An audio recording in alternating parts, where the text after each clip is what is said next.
I think that I have worn the appropriate shirt for the music that I'm playing, not to mention what album I'll be reviewing today. So somebody requested it last week. Dear God, my neck muscles got big again. I am finally getting around to reviewing the Demon Hunter album, War and Peace. We're going to be talking about Comic-Con stuff. And on top of that, Dan Didio posed a question that we feel the need to answer. Because we're apparently smarter. My name is Micah Curtis, your favorite vanilla gorilla.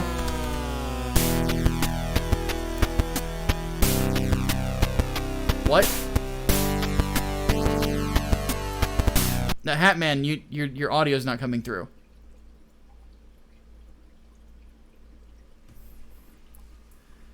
He's Hatman. Welcome to Micah and The Hatman.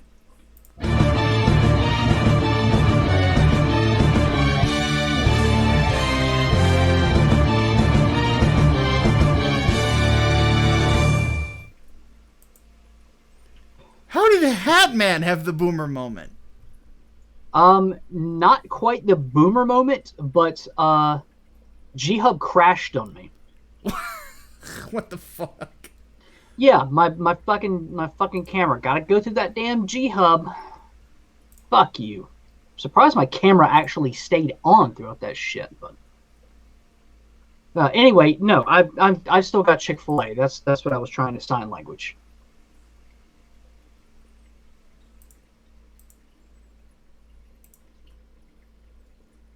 All right, and we are still, of course, trying to fundraise for getting to ICMI. Let's see if this will give this. There we go. So, for those who do not know, we are going to be at the International Conference for Men's Issues if we meet our fundraising goal, because some financial stuff kind of hit us in the holy shit area. So, if you guys want us to get there, please do consider donating. We're almost halfway to the goal already after one podcast. Tomorrow we will be doing a fundraising podcast. If we hit our funds during this podcast, we'll just have it anyway. It'll be me, Hatman, Aiden Paladin, Cal Jacobson of Shinobi Sasquatch, and also Von Klaus, who is writing Monster MD. Brian Alvarez, my artist for Brian Alvarez Martinez. our artist for Englewood might show up as well and do some live drawing too. So you want to be there, that is for sure. Yes. So yes, you do. We are telling you what you want, and what you want is to be there. Yep. All right. So Hatman, let's get us started. What was your pick of the week? Bohemian Rhapsody. Finally, I get to watch this movie. Good God, I am way behind. Good. Really, really good. Rami Malek was the perfect Freddie Mercury, dare I say. God, what can I say about this? Like, it really paints Freddie Mercury as a very, I don't really want to say like tortured figure, but it's almost like he is constantly trying to figure himself out throughout the whole thing. And like you sort of got that from what people have said about him, from what biographies exist out there. But this really, it almost makes him like somewhat confused in his identity. Like not so much sexuality, because of course, yeah, that's that's a big thing in the movie, but it's just identity in general. I mean, between the scenes where he's saying like, Queen is all of us, to where he gets to the point where he's like, no, solo, I'm just gonna stake it out on my own, like, screw this, and then being referred to as the leader of Queen, that sort of thing. Like, at the end of the day, he was a guy who wanted to be someone that he wasn't in the best way possible. I mean, going as far as to, like, change his first name and then, take on the last name Mercury by, I think, the end of the first act. By the way, real quick, Ricky Yes. Joya just donated $19. That brings us to the halfway mark. Says, I hate Yeah. musician biopics, and even I love Bohemian Rhapsody. Yeah, it was really good. Hardboiled Entertainment says in the comments, says tearful confiding with his bandmates over him having AIDS. Beautiful, powerful. Yeah, especially because of like how almost sudden it starts out. It's just like I have it. I mean, it's oh man, you it just is like a gut punch. The way it's delivered is like a gut punch, which has to be intentional. That has to be like what everyone else in the band was feeling in that moment. So yeah, just really really good. And I think ending with the God, how long was it? It was like 15 or 20 straight minutes of uh, recreating Live Aid. Holy shit, that was incredible. Yeah, That and was if you guys have never seen the Queen Live Aid performance, go watch it after the podcast. yes, go watch it. That Holy is shit. legendary.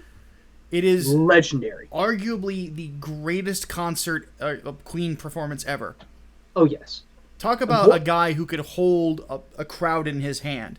Yeah. And keep in mind, guys, if I recall correctly, both Black Sabbath and Judas Priest performed at the exact same show. And Mercury was the guy who had the whole crowd in his pocket. Yep. That was probably one of the best performances ever. I mean, there's a reason why it is as legendary as it is. Yeah. I mean, the guy just vocalizing can get the whole crowd going. The whole crowd. Every single person.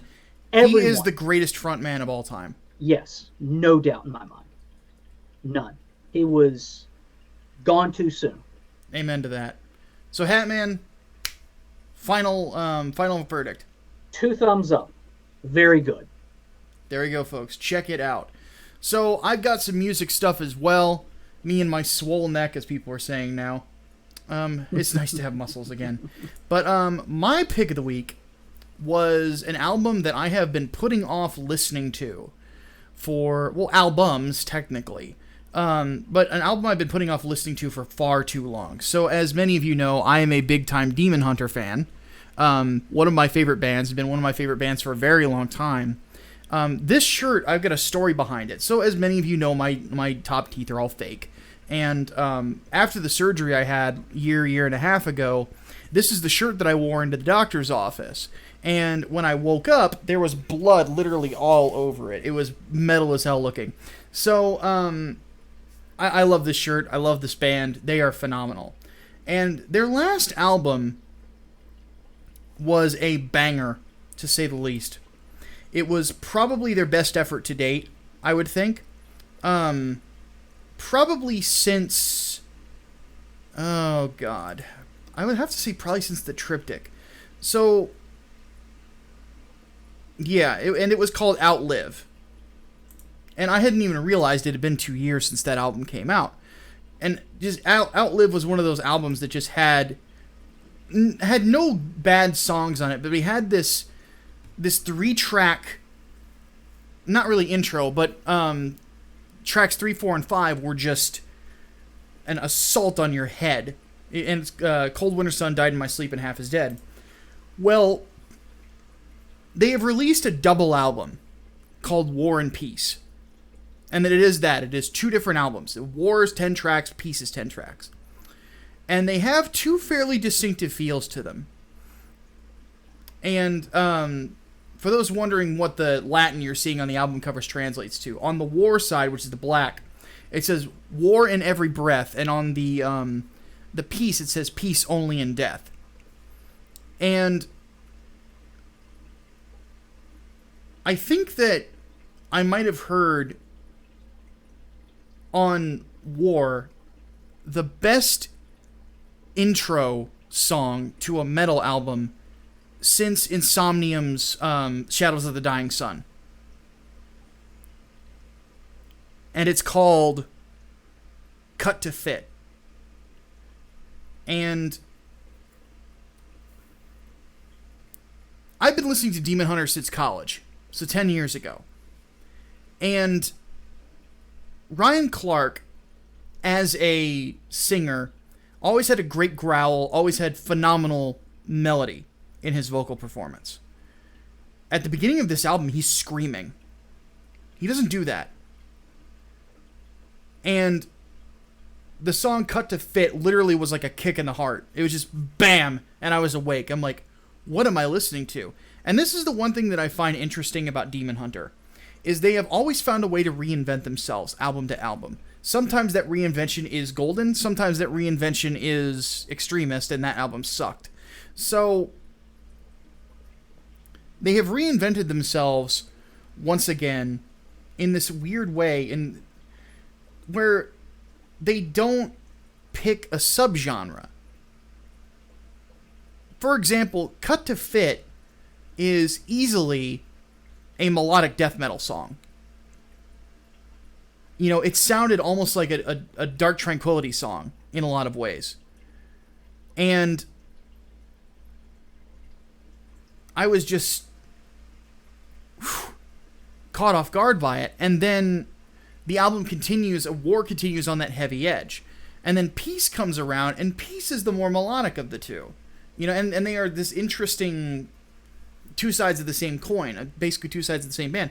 The Peace album could almost be, it seems more honestly inspired by 80s metal. A lot of melody, a lot of big guitar work, kind of goes more for an arena sound. And as such, you get this really unique flip-flop of this band that is able to do just about anything. There are songs on these albums that sound like thrash metal. There are songs that sound like melodic death. Some that sound like metalcore. Some that are these big love ballads. Like, it is one of the most varied experiences that I've ever seen in metal. It's almost like it's almost like a band managed to cover a band that doesn't exist. Or like they're covering a group of songs that never existed. It's weird. It's almost like a metal out of body experience in a sense. You know, it's not something you expect, because you wouldn't expect one band to cover and come across like they're able to do so many subgenres of heavy metal. You know, you expect, you know, a band to stay in their lane. You know, these guys don't know what the lane is, but as such, they sound that much more unique because of it. Plus, the guitar work on this album is the best that they've had yet, bar none. And that's saying something, because they really improved their guitar work for Outlive. So, needless to say, War and Peace, phenomenal. 2 thumbs up from me. I'm trying to dig up the price of it right now. If you haven't listened to... If you are a metalhead, though, and you have not listened to Demon Hunter yet, I mean... I don't know what to say. They're ridiculously good. Each album is $9.99. So it's a $20 package. I just listened to it on Spotify. So yeah, they're sort of like a jack of all subgenres. But yeah, if you're into Demon Hunter, you're gonna love this album. If you've never heard of Demon Hunter, this oddly enough is a really good introductory album. So buy it now, to say the least. There you go. All right. Let's go ahead and get into our first topic. People have been asking me to talk about this all week.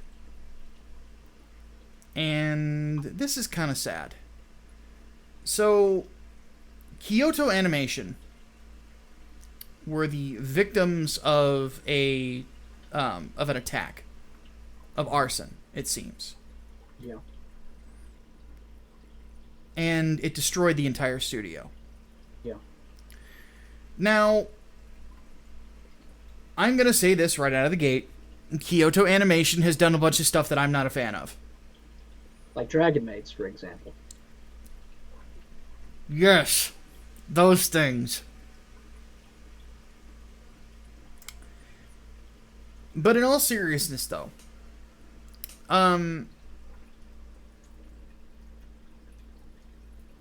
this is a studio who apparently treated its employees very well. Mm-hmm. Treated its It creators was very well. they all the animators there from what I've seen and what I'm told worked as a matter of passion rather than just a job. So that was a studio built with love. And the fact that I guess we have a Japanese fuckface now. Yeah. Um, 37 people, I believe, was the death count. That is words can't describe it. Words can't describe it. That is a tragedy. Yeah. Oh, God, why does my brain go to these places? So is it Fakufesu? Anyway, that was terrible. I apologize. Yeah. There's no shame to Micah button, but if there was, Yeah, somebody would that press was. it. I was thinking about that. I'm like, oh fucking hell! I have to say it. But all seriousness though, that I heard what the motivations were. The motivations were disgusting. I mean, oh, God. Yeah.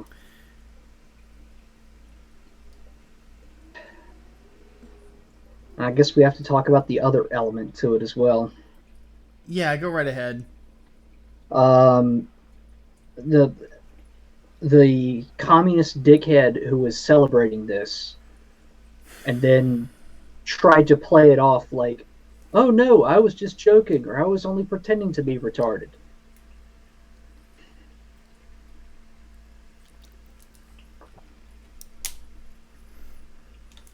Fuck them. Yeah. Fuck 'em.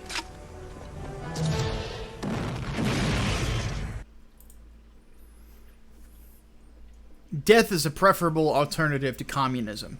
Goddamn right. And then there was CNN, a former news network,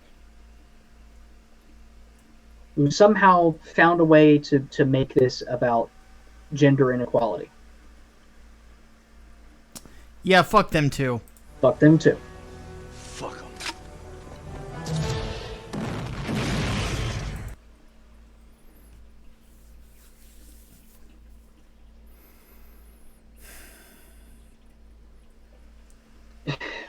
At least I don't think Arms Girl ruined it too. There is that. Yeah, there's that. There can only be so much cancer, I would think. Yeah. Who was the commie? I don't know. Frankly, I don't want to know him. All commies look alike. People want to know what the motivation was. I don't remember off the top of my head. Something about him accusing somebody in that studio of stealing an idea of his. So he just burned the whole fucking thing. IP theft. An accusation of IP theft. Yeah, instead of suing them, he decides to light them on fire. This is why we can't have nice things. Yeah. No, it was not H-Bomber guy. It was some Twitter shithead. God damn it. Now, why did I watch AMV Hell Zero? I don't know. You tell me. I know, AMV Hell 2. I'm sorry. I've never seen Zero. Zero is the hentai one. But, two was the one that was like, oh, Jesus Christ, really? Because a clip from it just played in my head because of the situation. Like, 20-year-old edgy Micah is trying to come out in my mind, and I'm trying to stop him, and it's not working. You already had one shame moment. You may as well go ahead and get the second one over with. No, I am not making a Grave of the Fireflies joke. I will not do it. I will not do it. I am better than that. I am better than that. Because this really is a sad thing. It really is. I mean, these people didn't deserve this. And there were deaths here. Just hardworking animators. Just trying to entertain people. And I as an entertainer, like, that just fucking hurts. Yeah. You know? I mean, even friggin' Tim Cook expressed his sympathies over this. Tim Cook, one, confirmed for Weeaboo, but two, like, that just shows you how much joy they were able to spread. You know, how far it was able to go. And for someone to quite literally burn all that away is despicable. Yeah. Let me also say this, is that even though, like, the whole Dragon Maid thing is a meme on this channel, people who are fans of this show like it, therefore I at least have an appreciation that it can bring joy to somebody's life. Mm-hmm. And that, to be taken away from people, just is saddening. Thing I is enjoy that Dragon Maids. So. yeah, a fundraiser has been started by some people that has raised over $1 million to help them rebuild. And hopefully they're able to. I certainly hope so too. Tragic. Very. Absolutely tragic. All right. Let's move on to this.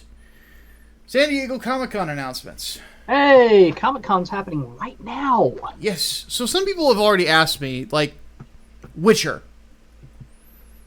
So Hatman doesn't care about The Witcher, so I'm going to answer this. Looks pretty good. They're obviously aiming for Game of Thrones. They're aiming to take that spot. And if there ever really was a franchise that could really do it properly, The Witcher is that kind of dark fantasy.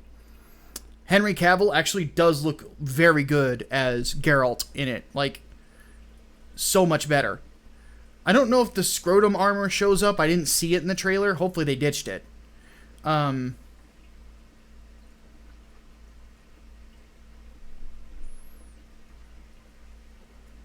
But the trailer looked pretty good. I'm actually interested to see where it's going to go. It's obviously, before the games take place, because Ciri is a child. But yeah. I'm gonna still watch it. And, it's almost, well, I don't know if I'm going to watch it because it's on Netflix, actually. I just realized that. Yep, I scanned my Netflix already, so... Yeah, they charge too much, man. Yes, they do, and that's the reason why their subscription numbers were down. Yeah. Another announcement was that Zoe Quinn is working on an Addams family comic for IDW. Once again, proving that nepotism... Back Englewood! Once again, nepotism is a big fucking problem in comics. Back Englewood. There is literally no reason why she should have been given a book, much less a book based on a, no shit, 80-year-old fucking IP. Yes, also, Back Englewood. Yes, Back Englewood. Don't support their shit, support good comics, especially the ones that I'm making. Back Englewood. It doesn't feature any of Zoe Quinn in it.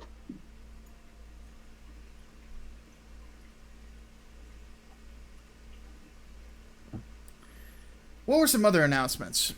Brendan Brendan Routh will be playing Superman again. Oh! Though not in the DCEU, thankfully. No. He will be doing it briefly in some big crossover that they're doing in the DC television shows. The Arrowverse. Yes. Oh boy. Oh, that's interesting. That's a thing. That is a thing. They announced 2 Halloween sequels. Halloween Kills and Halloween Kills in Space. I mean, Halloween Ends. So I guess they're actually going to give us a proper Halloween 3? I guess. My question is, Halloween Kills, is that a Halloween Machete crossover? That's what I was going for there. Halloween Kills in Space. featuring Mel Gibson as Michael Myers. No, let's be honest though. If there was a Machete versus Halloween movie, people would eat that shit up. Man, you know what? That would basically just be like the start of the Grim Adventures of Billy and Mandy fucking cinematic universe, probably. Oh yeah. I'm all for that. I am all for that. Holy shit. Yeah, that does scream cheese. Yes, absolutely. People are saying new Superman. The only thing that I saw was that they announced there was going to be a Red Sun animated film. Yeah. Weird. There is a rumor going around that Michael What's-His-Face is no longer going to be playing Lex Luthor. And yes! Michael Triceratops. Yeah, like, thank God he's so terrible at it. Good. Get him out. Get him out, because we know his dad is Lex Luthor proper. Bring him into the damn mix. My God. Yeah. Stop fucking... You've already started to right the ship with Shazam and Aquaman. Let's keep it going. Yeah, come on. Don't puss out in the last moment. But we've also got Terminator Dark Fate, which I still say is a shitty title. Fema Terminator. So the big announcement from Comic-Con was that Edward Furlong is going to be reprising his role as John Connor. Yep. The problem, of course, is that he wasn't there. It was just announced. Which, of course, implies that it's not going to be a big role. Which lends credence to the rumor that John Connor is going to be fucking murked in the prologue of the movie. And then the rest of the movie is going to end up basically being an amalgamation of Terminator 2, Terminator 3, and fucking Terminator Genesis. Ugh. Why? I don't fucking know. Ugh. Sounds like trash. It's funny because all the descriptions of the footage that they showed there made it sound awesome. Like really, really cool. But then it's like, okay, what the fuck is the point when you're going to kill off John Connor at the start of it? I mean, you're basically just going to rehash Terminator 3 at that point. But then, okay, you know, there's a new leader of the Resistance, and she's got to be protected. Okay, so we're going to take from Terminator 2 on that one. But there's an old Terminator in there, so we'll take from Terminator Genesis. Like, it's a fucking hodgepodge of all the Terminator films up to this point, and that's not what people want. Yeah. Damn. I can only hope that the RoboCop movie that they make will not suck. But I don't have high hopes. I especially don't after the last one sucked. Yeah. The most pointless remake ever. Apparently, though, Peter Weller is on board for this one, though I have no idea in what kind of role, because he's old as shit now. So, yeah, he's in his 70s now. Yeah, he is old as hell, but... That would be interesting, though. Like... An aging Murphy? Hell yes. More or less like, you go like 30 years into the future of New Detroit. And he's been deactivated for years, and then they need him for some reason, and they reactivate him. Mm-hmm. Be interesting. Although I still think an aging Alex Murphy would be interesting too. And maybe they could actually, you know, finish the whole identity crisis bit that they started and gave up on halfway through RoboCop 2. God, that movie could have been so much better. Old BoCop. Also, Hardboiled. Tell the rest of the Release the Snyder Cut people to stop calling me a Snyder hater. I actually like the majority of his films. Like that actually kind of pissed me off that he was like somebody was telling people like to watch out for me, the Snyder. Yeah. Shut the hell up. So, speaking of Zack Snyder, Watchmen. What the fuck was up with that? That was trash. Is what that was. That was that trash. It didn't make any fucking sense. That is not Watchmen. That is trash. I have no idea what the hell is going on. It's trash. It doesn't. Okay. This is a goddamn pet peeve of mine. You've got your trailers that reveal too much of the fucking plot to the point where you don't have to watch the movie. You can glean it all from the trailer. Then you've got the ones that are just enough to whet your appetite, but still give you a general idea of what the fuck is going to happen during the movie. And then you've got ones that are just a mishmash of fucking cool action shots or really, really nice aesthetic shots, but give you no idea as to what in the literal, theoretical, and fucking figurative shit are going on. And Watchmen falls into that category. What the fuck was going on? I mean, is it supposed to be a sequel to the Zack Snyder movie? Because if so, good God, it didn't fucking feel like it. I mean, certainly not aesthetic-wise. Story? Maybe. But holy hell. Calm down. Calm down, Hat. I think that my buddy Von Klaus said it the best. HBO. Hey kids, like Watchmen? The audience. Oh yeah. HBO. Did you like Rorschach? The audience. Who doesn't? HBO. He's a cult of white supremacists now. Fuck you, fascist. Fuck you. Please subscribe.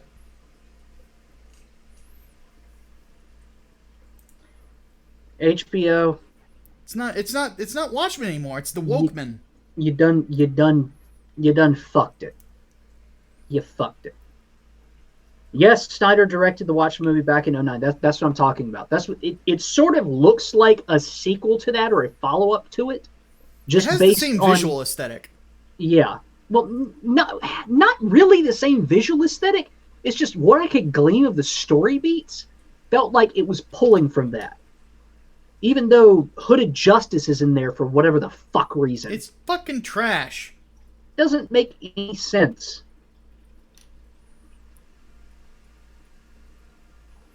Trash. It doesn't make any sense. Alan Moore screeches in the distance. Alan Moore has been screeching in the distance for fucking 30 years now.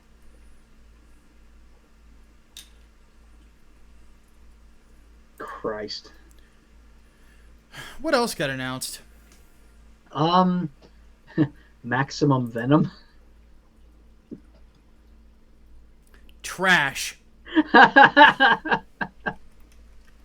There's apparently a 4-part limited series for Kylo Ren, the Rise of Kylo Ren, for Star Wars comics. So maybe they're going to salvage what's left of the sequel trilogy? Maybe? I don't know. We'll see. I will say this, though. The Sith Trooper armor that they've got... Lazy. Have you seen the close-ups on that? Yeah, it's still lazy. I like it. I think it looks really cool. It looks... it's a cross between Everyone shame the Hatman! First Order Stormtroopers and your Praetorian Guards. Shame! I'm okay with this. Shame! I'm okay with this aesthetic. Shame! I'm gonna be honest with you. I'm kind of retarded.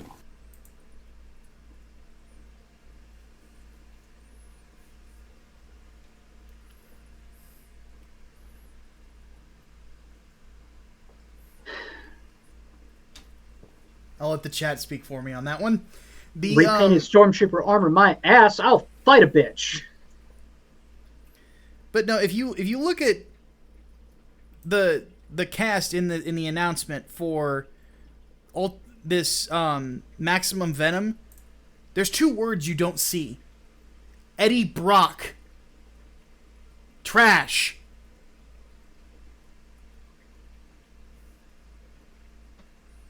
It's not repainted Stormtrooper armor. Seriously, go look at the detailed looks of it. It's not just repainted Stormtrooper armor. I completely disagree. It's not. Like I said, it's a cross between First Order stormtroopers and the Praetorian Guards armor. It looks like a palette swap. It is most assuredly not. I think that we've shamed Hatman enough. We will just allow Hatman to be wrong. But, no, in all seriousness, though, one thing we do need to move on to is, is our final bit, which is Dan Didio made a statement at San Diego Comic-Con that was very Dan Didio to make. I have more respect for Dan than I do Joe Quesada. A lot more respect for Dan. I think that he is a better leader of a comic book brand than Quesada is by leaps and bounds. I think he has a better sense of the business than he has classically. And he also has a pretty decent eye for talent when he actually is the one searching for it. Now, the problem is that Dan has sort of been high on his own farts for the last few years. And he he made a remark at San Diego Comic-Con where he basically showed confusion as to why reprints of older comics are starting to outsell the new stuff. Both digital and physical. And he said we need to look into this and we need to figure it out because this isn't how, we can't run the comic book industry forever like this. And that last, we know the answer, we'll get to it, but that last part is the reason why I like Dan a lot more than I like Quesada. Dan is thinking of the future of the industry. And everybody that I've ever met who has worked for DC has nothing but kind words to say about Dan Didio. And the ones that have worked for Marvel have nothing but negative things to say about Joe Quesada. What does that tell you?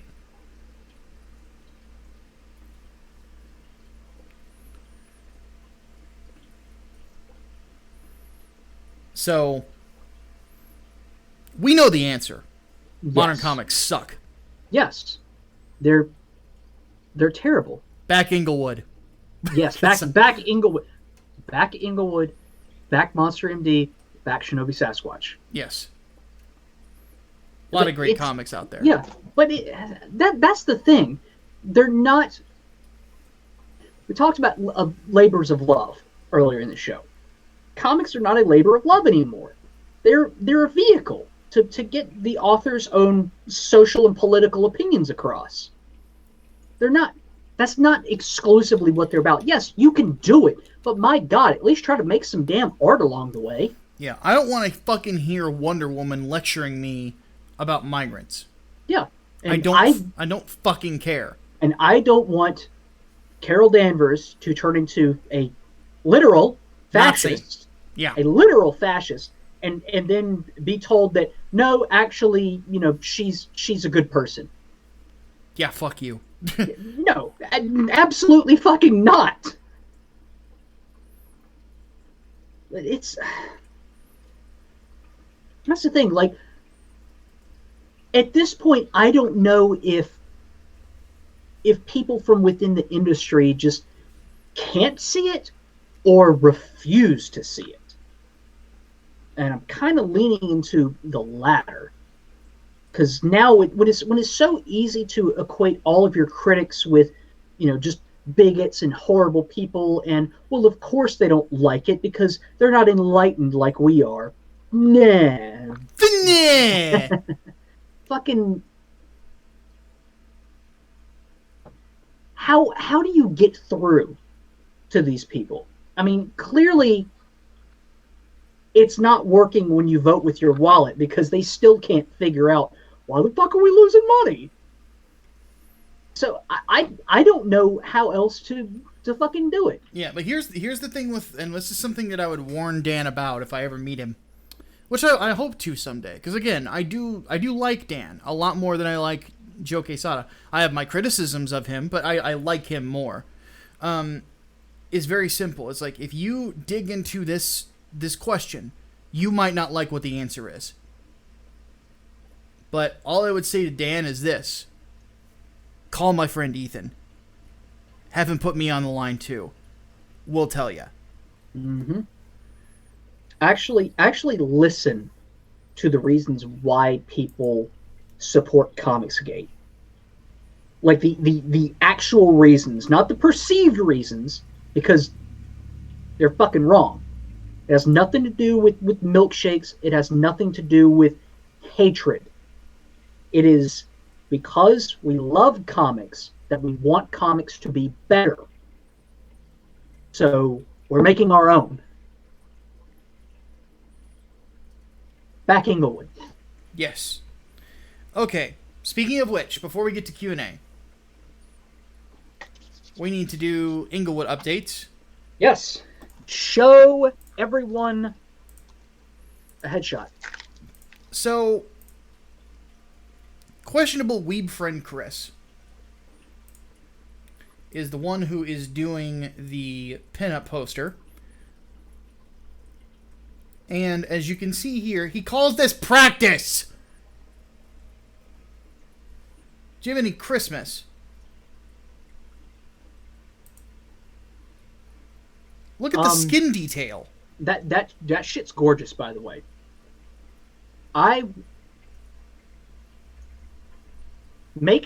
Okay, first, back Englewood. Second, back Englewood so we can make Englewood real, so one of us can get a red-haired beauty like that.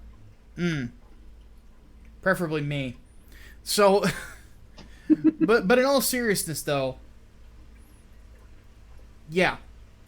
Yeah. And he's already started working on the pinup. He's feeling a lot better. As for the campaign itself, we are sitting almost at $5,000. Now, I can't believe I'm saying this. Well, if you have not backed Englewood, please back Englewood.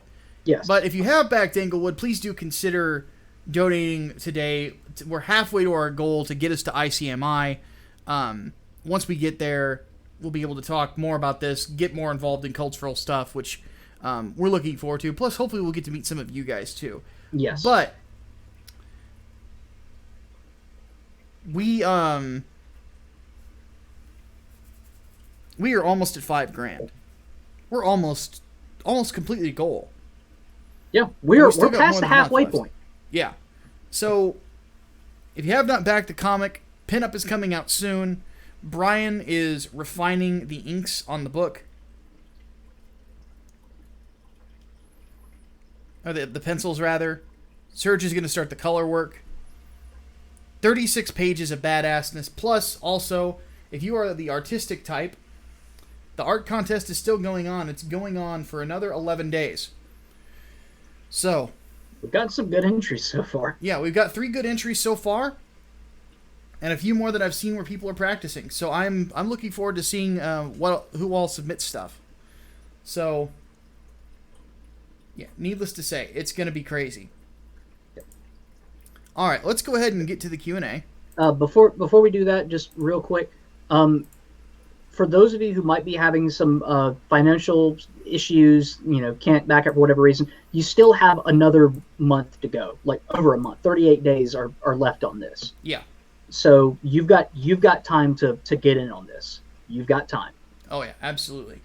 All right, now let's go ahead and hit the Discord. We only didn't have any questions. Had one statement. Holy Ninja Joe just wants to say, play Marvel Ultimate Alliance 3, you get the chance to beat up Aloha Snack Bar. What? Aloha Snack Bar, Miss Marvel. Yeah, you apparently get to beat the shit out of her. All right.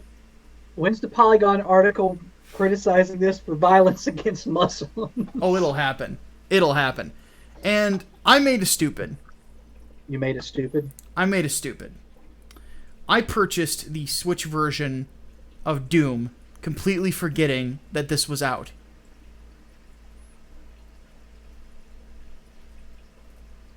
Yeah. Well,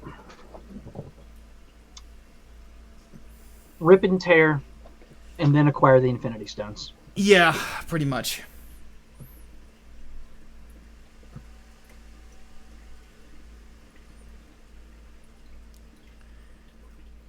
Yeah. So Was chat. was there a Questions. question? Oh no, Alistor had one in the Discord. Oh. It was asked way earlier. Oh. Yes. Do Do we we know know what what Ruby Ruby is? is? If so, how screwed do you think it is for the show, given Rooster Teeth that hired a feminazi with a fetish for poop, one of the main risers of the new season? Dude, ever since they kicked Vic out, it's gone downhill. Nobody wants to watch it now. Yeah. Because they shouldn't have. Fuck Rooster Teeth. Yeah. I hope that Vic takes you all to the cleaners, even as I say that as somebody who loves red versus blue. Yeah. It's been on my list for a long time. Everyone has told me, "Oh my god, it's so amazing." But then I've also had people say like it kind of went downhill after the third season too. Yeah, I ain't watching it. Yeah, I don't remember how many Monty got to work on before he passed. It was season like 2 or 3, I think. Yeah, that makes sense. But yeah, I don't know. Like I'll give it a watch, but I might stop at season 3. Yeah, Withheld Matchstick rather says not Ruby say was wants to good know, will there be any Easter eggs in Englewood? Well, I know you want the Bone Star one. If there's any that are put in, it would be from Brian. I didn't write any in there.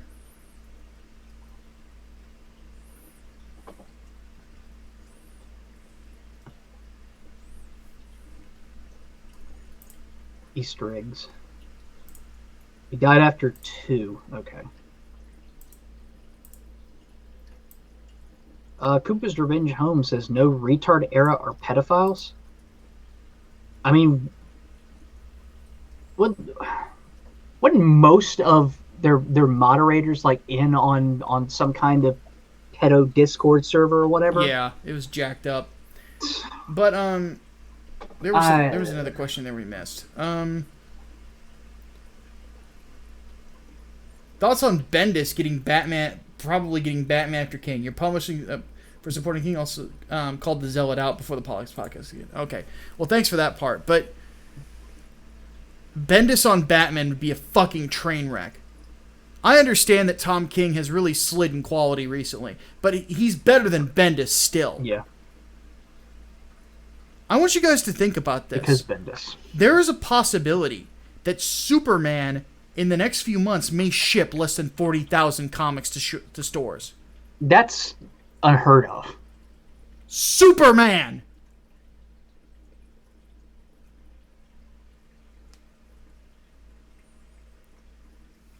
Bendis is like the fail machine.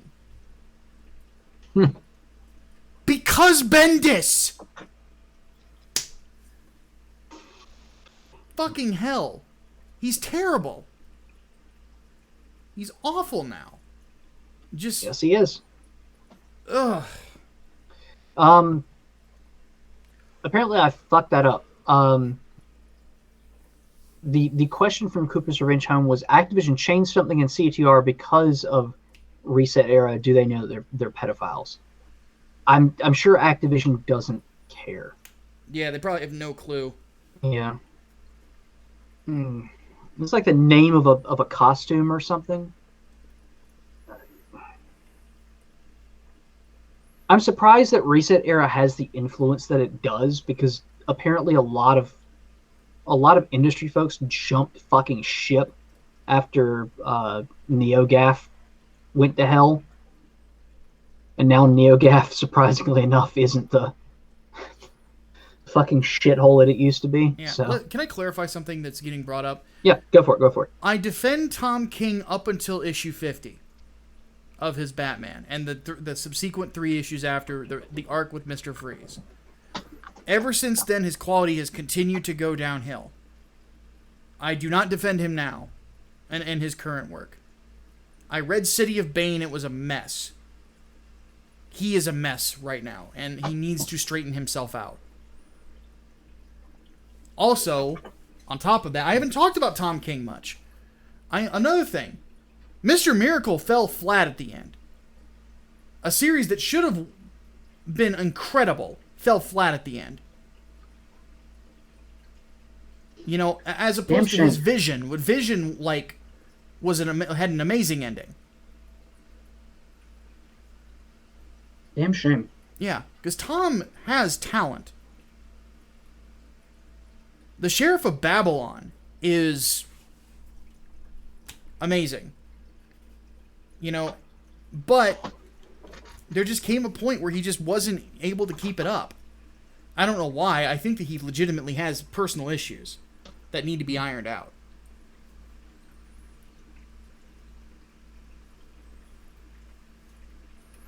But I also think that some people are being revisionist about Tom King up until that point, when he was moving pretty good numbers of Batman. I don't know. I think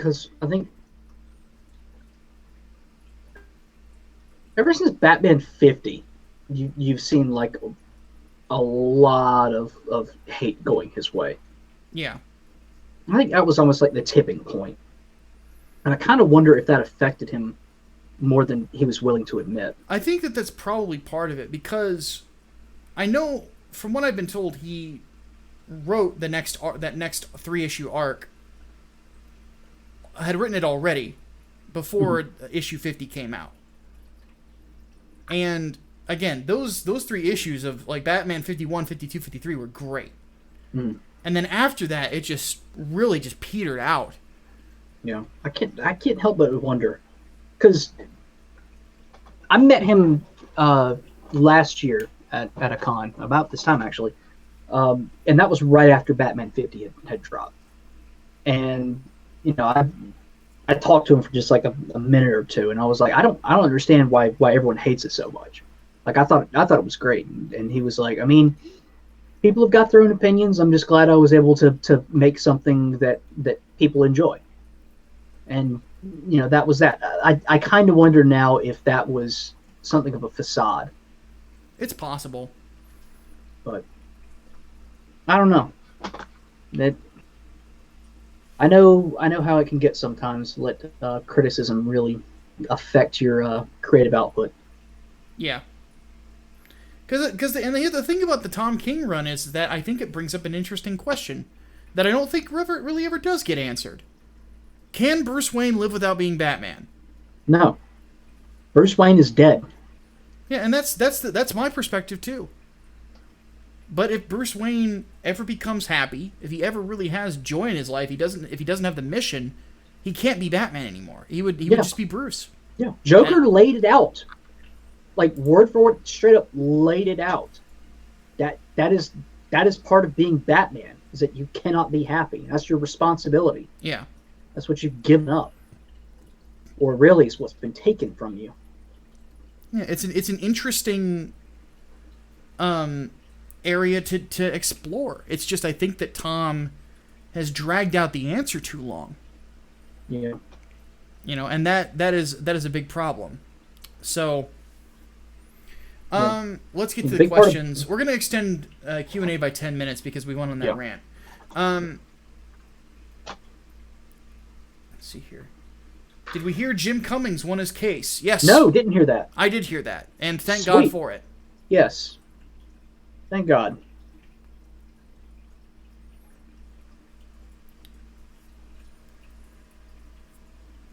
Ultimate Agent's put in his question a couple of times here, so I could tell when he puts in a repost that he's pissed that we haven't answered him yet. So, have we heard about the Doctor Doom series coming out? I have not. I have not either. I don't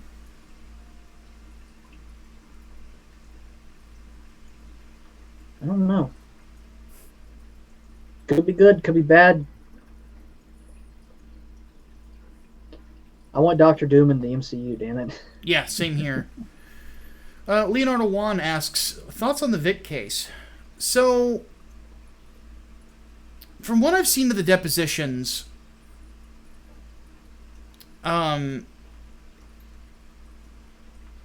there's some contradictions and things that Monica Rial has said in the past and is saying now. And what a surprise. Yeah, that is something that will get brought up in court. And Another thing that I noticed is that her and Rontoye, really, they were both very resistant to questioning. Whereas Vic Mignogna, being as honest as he was, seemed to annoy the lawyer who was questioning him. Mm-hmm. And part of Vic's testimony was heartbreaking to hear. Mm-hmm. But then again, we've been saying this for ages now, since this whole mess started.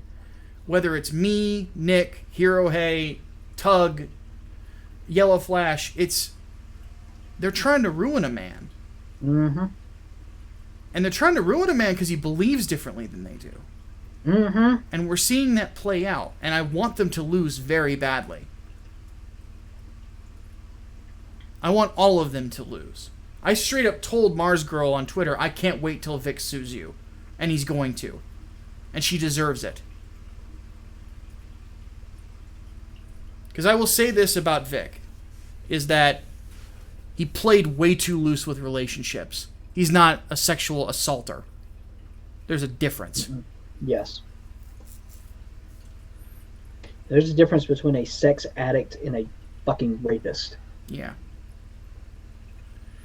All right, Jonathan Stein wants to know, thoughts on the Top Gun 2 trailer? Why? Yeah, why? Why? I just want to know, are they just going to come out and just say, you know what, yes, they're gay. Everyone is gay. And just forget about the undertones because, you know, it's current year. That's the big reveal. Maverick is actually a gay man the entire time.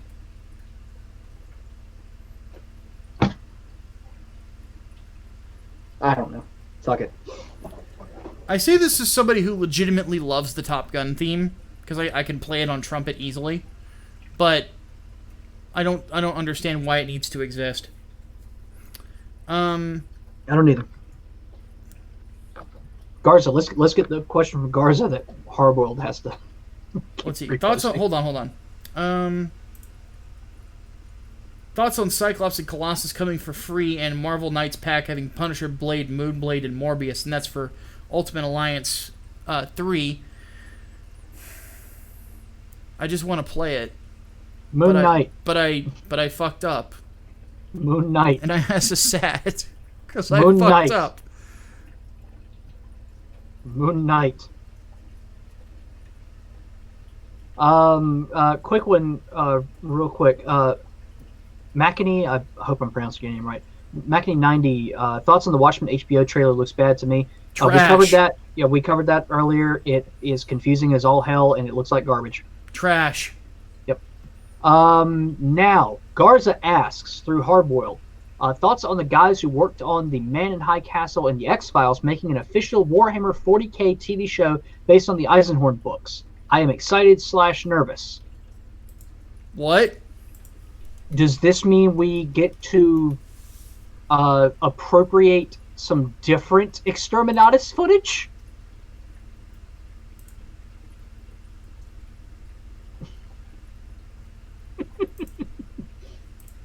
Like they're doing the Eisenhorn books?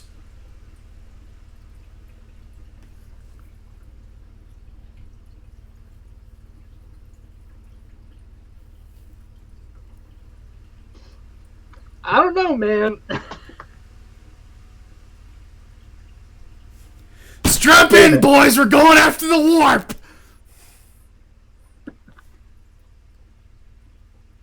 Oh my god.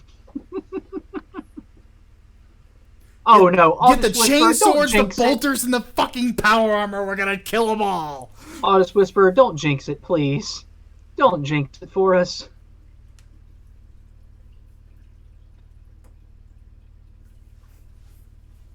I'm happy. This is a really good question, actually, from Eclectic 1995.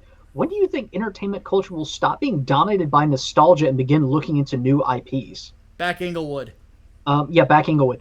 I think I think it'll start when studios decide to take more risks, or when people just generally get fucking tired of franchises. I mean, people like to talk about franchise fatigue being a thing, but it's really not. It's more quality fatigue.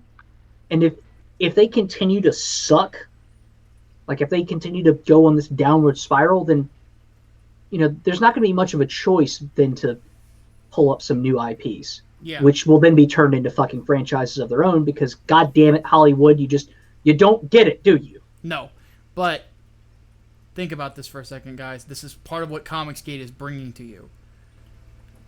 Wave 3, you've got Shinobi Sasquatch, Monster MD, Englewood, College of the Dead, Flying Fortress Remastered.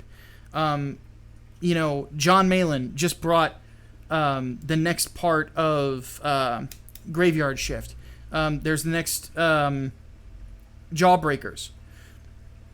We have Kyle Ritter, the colorist for Cyberfrog, is doing his own book called Starblades. There's plenty of new stuff out there, and we're the ones bringing it to you. Plus, after Englewood is funded and shipped, 3 nights, 4 days. After that's done, January, Project Lazarus hits Indiegogo.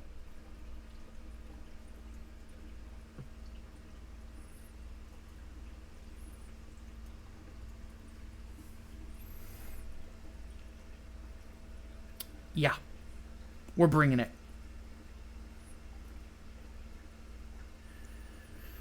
All right. Let's see here. Okay, Matchstick says, I love you guys, but the notion that Bruce being happy causes him to quit being Batman is insanely dumb. Have you ever seen a happy Batman? Consider it this way. If Batman has some kind of happiness in his life, he has something distracting himself from the mission. Yes. And one, he doesn't allow himself to do that. And two, if he does, then Batman is effectively depowered. He's not Superman. For lack of a better term. He can't not obsess over Gotham. Yeah. He can't be all things. Yeah. He's barely a father, to be honest with you. Yeah. He is the pinnacle of human physicality, mind, what have you. So naturally, you're going to have to make some sacrifices for that. I mean, that's how it works. If you want to be successful at something, naturally, you're going to have to make some sacrifices along the way. The problem is, Batman wants to be like probably the greatest martial artist in the world, the fucking world's greatest detective, run his company on top of that. So naturally, he's not going to be able to have certain things. And if he does have something that really makes him happy, like, a wife, for example, then he's going to have to sacrifice something else in order to have that. I mean, those charts where it's like you got 3 options, but you can only pick 2? It's like that. Yeah. He cannot be Batman because Batman requires 2 of those options. It requires complete dedication. Absolutely. He can't be a husband with that. Yeah. I mean, there's a reason why he has quarreled with his Robins repeatedly. Yeah, why do you think there's been more than one? Yeah. Because each one of them has not shared his obsession. Mm-hmm. And that's another thing that makes Bruce who he is. So, yeah, if he were to become a husband, he would have to give up part of that obsession and instead would have to leave the mantle. He would have to become Bruce again. So, yeah, he can't honestly do it. He can't have one. It literally is a one or the other scenario. Mm-hmm. And the interesting thing about the story is that there is a struggle between Bruce. He would like to be normal. Mm-hmm. That was one of the best episodes of the animated series. What was Perchance to Dream, I believe was the name of it. Yeah. And then another one was in Justice League, where they fought Dr. Destiny.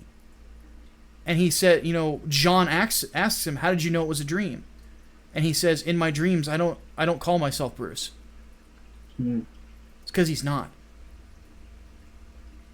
Yep. Bruce died with his parents. Yeah, and that's how I would write him. For those of you who wonder how I would write Batman, I would not... he's not Bruce at that point. He can't be. And if I were to follow up Tom King, that would be the conclusion I would have. I wouldn't have him marry Catwoman. Mm-hmm. I agree with Tom's decision to not have him marry Catwoman. Mm-hmm. It was the same decision that he made with that was Batman Beyond. Sorry. But point stands.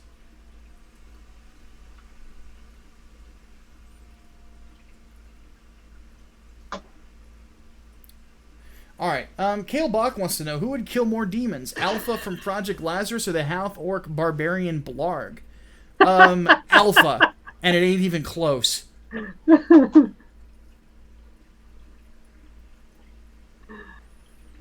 Alpha meets Blarg. Alpha would kill him. I want to... No.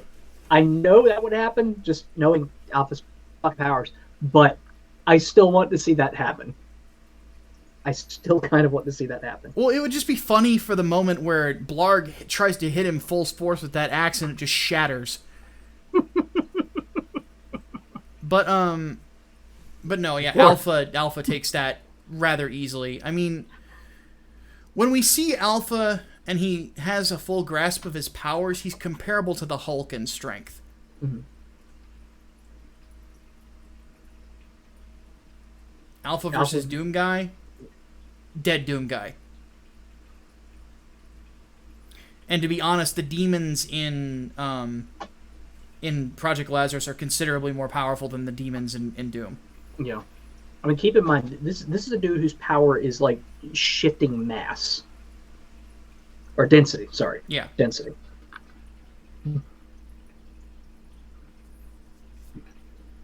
Think about that for a moment. Being able to manipulate your own density.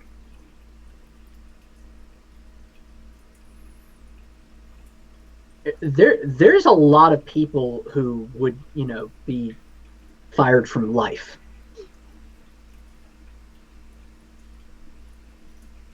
Yeah, he is a scary, but part of the reason as to why, like, part of the thing about Project Lazarus is that everybody in the project is scared of him because of how powerful he is, and that's going to be a factor in the storytelling as time goes on. Does Alpha have weaknesses? I'm Your Pepper asks. His mind. Mm. He suffers from mental illness. Ooh.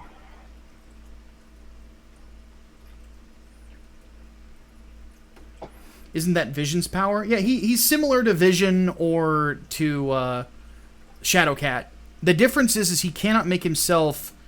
He can make himself light as a feather, but he can't move through objects like they can. Yeah. He's, no phasing. Yeah, he can't phase, but he's able to alter his density and increase it, thus increasing the amount of his strength as well. Mm-hmm. Oh, thank you, Brian. Hey, did I get the notification? Yes, I did. Yay. A new contribution to your Indiegogo project, Englewood. But anyway, let's answer one more question before we take off, because I'm hungry and I want some Chick-fil-A myself. This is an interesting one. I like this. Can Batman solve the Kira case from Death Note? I think he could. Interesting. I think that he could easily do it, to be honest with you. I think the catch would be, if Batman exists in that universe, and so does Bruce Wayne, does Kira write the name Bruce Wayne, not knowing he's Batman, in the Death Note before Bruce catches him?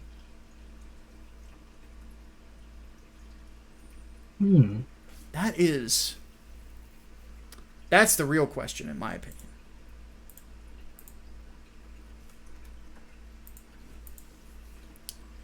But yeah, I think Bruce gets him. I think Bruce gets him pretty easily.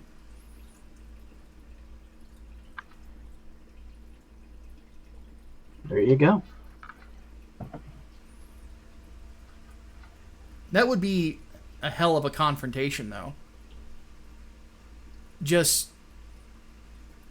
Kira's in his room, eating potato chips, scribbling names, and then Batman's behind him.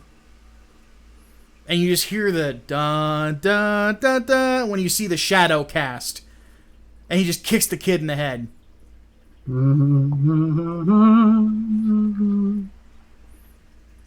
That is one thing I will credit with the original Batman films.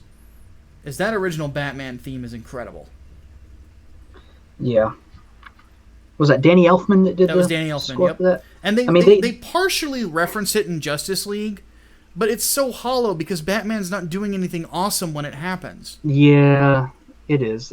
I mean, again, Batman with a gun. Yeah. They did use it in Batman the Animated Series, though. I will take that. Yes, and it was amazing.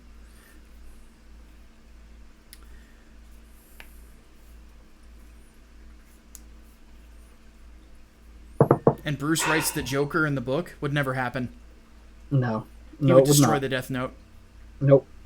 Think of all the times where he could have killed the Joker and chose not to. And think of all the times where he said that he purposefully saved the Joker. You know what's funny? You're thinking about the ending of Arkham City now? Yeah. You know what's funny? I still would have saved you.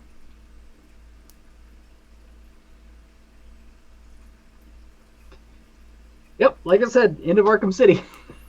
That, in my opinion, like, of all the expanded and Batman stuff, man, the Arkham games nail Batman better than anybody.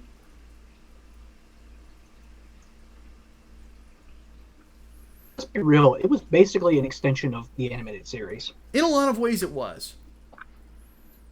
And by the way, I keep forgetting his name. Troy Baker as Jason Todd in Night is incredible.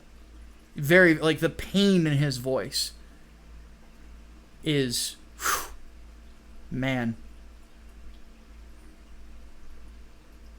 How many goons did Batman kill in all the fights in the Arkham games? 0. He killed none of them. Batman does not kill. What? Wow. Would the Death Note kill Batman if he wrote Bruce Wayne or if he wrote Batman, considering his mental state about his identity? That would be interesting.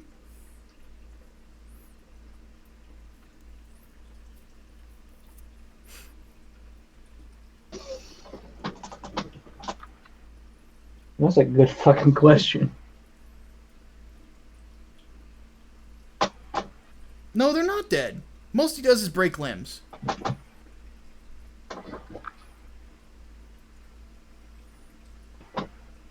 Suspension of disbelief. People, like, it's fiction. It's not real. That doesn't run by the same rules. Yes, if you were to snap a person's arm in 3 places and they didn't get hospital treatment within about 6 hours, there's a possibility that they would throw a blood clot and die. Yes, the game's not real. I can suspend my disbelief.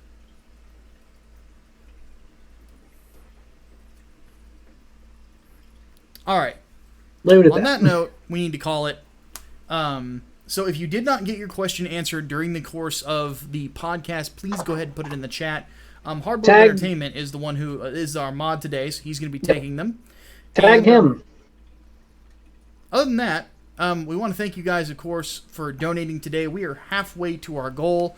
We will be streaming again tomorrow on my channel to hopefully get us to ICMI.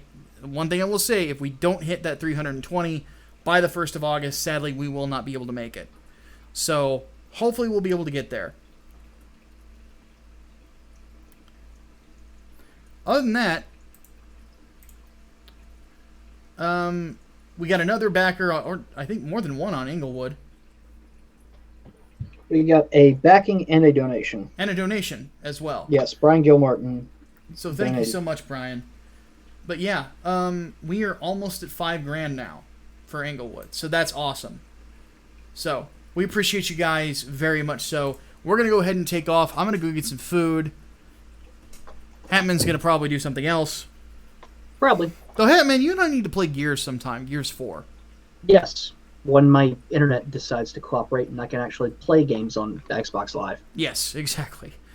All right, folks. We're gonna catch you all later. My name is Micah Curtis, your favorite vanilla gorilla. And I'm Alex Baldwin, and this Hatman is tired of this damn heat wave. Yes, same here. We'll see you guys next time. Dave's Vault. Dave's fault.